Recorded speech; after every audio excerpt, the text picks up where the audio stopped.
নমস্কাৰ, মোৰ নাম মমতা হাজৰিকা হয়। মোৰ ঘৰ নগাঁও হয়। মই আজি 7-8 মাহ ধৰি বিশ্বনাথ চাৰিআলিত আছোঁ।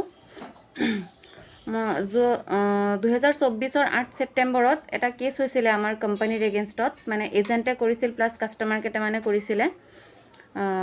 এজেণ্টবোৰ হৈছে কাজু শইকীয়া, মধুস্মিতা বৰা।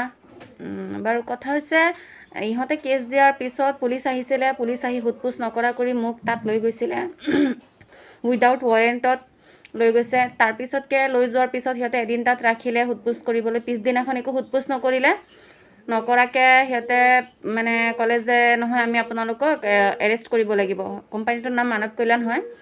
তাৰপাছত মই ডকুমেণ্ট দেখাব ধৰিলোঁ, তেওঁলোকে ডকুমেণ্ট নাচালে। কেছ বোলে নিউজ দিয়াৰ কাৰণে কেছটো ৰেজিষ্টাৰ কৰি দিছে, তেনেকৈ আমাক মানে কথাটো ক'লে। তাৰপিছত লগৰ ৰুমটোত মোৰ এজন এজেণ্ট আছিলে, যিজনক মই আগত কেতিয়াও লগ পোৱা নাই বা চোৱা নাই। সিহঁতেও মিছা কেছ দিছে। সিহঁতে কৈছে মোৰ তাত পইচা দিছে বা কোম্পানীৰ তাত পইচা দিছে, কিন্তু টকা পইচা একো দিয়া নাই। সিহঁতৰ তাত একো এভিডেঞ্চ নাই। মই কাজু, মধুস্মিতা ইহঁতক চিনিয়ে নাপাওঁ। সিহঁতে পইচা ক'ত দিব? সিহঁতে বহুত লাখ টকা লুটিছে। লুটি পেলাই এতিয়া ক'ত কাক দিছে নি পেলাই কি কথা, তাহাঁতৰ বেকগ্ৰাউণ্ড কেনেকুৱা, এইবিলাক মই পিছত গম পাইছোঁ। এইবিলাক বেকগ্ৰাউণ্ড অলপ চাব লাগিছিলে যে কোন কেনেকুৱা হয়, কি কথা কি বতৰা। পুলিচে সেইটো একো ইনভেষ্টিগেশ্যনো কৰা নাই।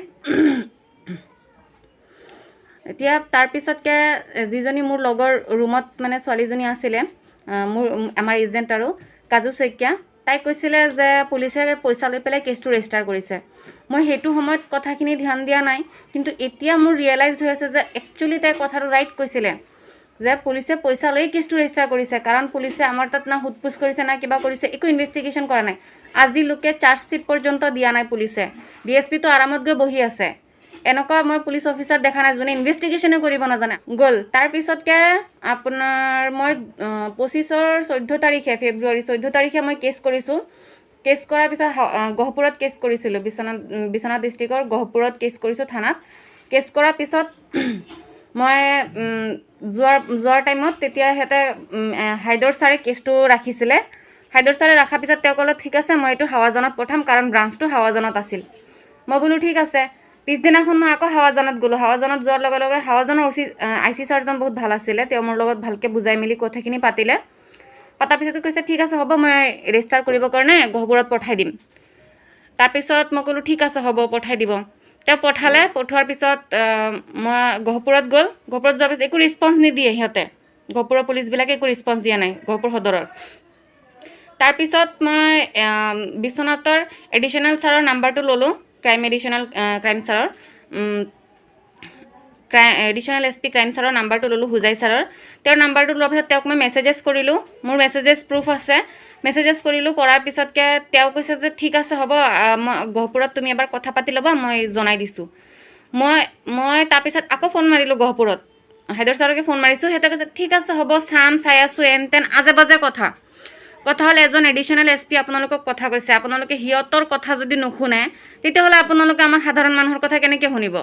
আপোনালোকে এডিশ্যনেল SPক ডিছৰেচপেক্ট কৰি দিয়ে যদি। তাৰপিছত মই আকৌ গ'লোঁ। যোৱাৰ পিছত সিদিনাখন আকৌ OC ছাৰ বোলে চেঞ্জ হৈ আছিলে, OC ছাৰজন। তাৰপিছত সেইটো কৈ পেলাই মোক বাহানা মাৰি পঠাই দিলে। পিছত আকৌ গ'লোঁ। এনেকৈ কৰি অকল ঘূৰাই আছে।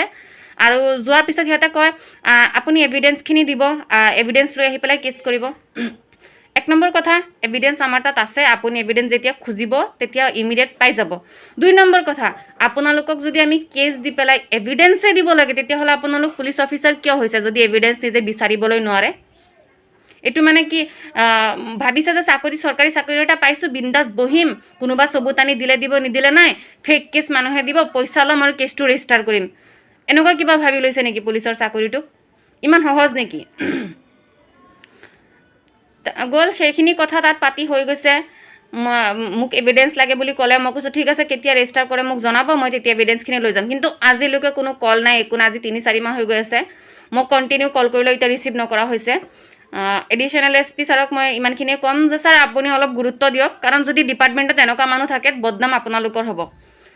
আৰু লাষ্ট, মই SP ছাৰকো মেছেজ কৰি কৈছিলোঁ মই মিডিয়াত যাবলৈ বাধ্য হৈ যাম ছাৰ যদি কেছটো ৰেজিষ্টাৰ নহয়, কাৰণ আপোনালোকে ফেক কেছ এটাত ইমান দৌৰাদৌৰি কৰিব পাৰে, অৰিজিনেল কেছ এটাত আপোনালোকে অলপো মাথা নামাৰে কিয়? আপোনালোকে অকল মানে কি বিচাৰি থাকে যে ফেক কেছ আহক, মানুহক ফেক কথাত মানে এৰেষ্ট কৰি দিওঁ, তেনেকুৱা কিবা ভাবে নেকি? যদি এনেকুৱা কিবা ভাবি আছে, মই চাইলেণ্টটো নাথাকোঁ। যোন যোন এইটো কেছত জড়িত আছে, যিমানজন পুলিচ জড়িত আছে, মই গোটেইকেইটাৰ ওপৰত আপোনালোকৰ ছিনিয়ৰৰ তাত মই কমপ্লেইন দিম, প্লাছ মই কেছো কোৰ্টতো যাম, কেছো কৰিম সিহঁতৰ ওপৰত, যদি এইটো ভালকৈ ইনভেষ্টিগেশ্যন নহয়। কাৰণ মই কোম্পানীৰ অ'নাৰ নহয়, ফাৰ্ষ্ট অফ অল। ছেকেণ্ড, কোম্পানীৰ একো দুখ নাছিলে, কোম্পানী ভালকৈ চলি আছিল, আপোনালোকে মিষ্টেক কৰি পেলাই মানে কোম্পানীটো প্ৰব্লেম ক্ৰিয়েট কৰিছে।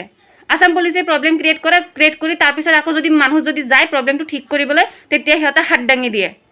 মই কেছ কৰিছোঁ কাষ্টমাৰবিলাকৰ ওপৰত যে ইহঁতে মাৰপিট কৰিছে, সেইটোও চিভিল কেছ নহয়, এইটো চিভিল কেছ নহয়, মাৰপিটটো চিভিল কেছ নহয়। আৰু আপোনালোকে তাত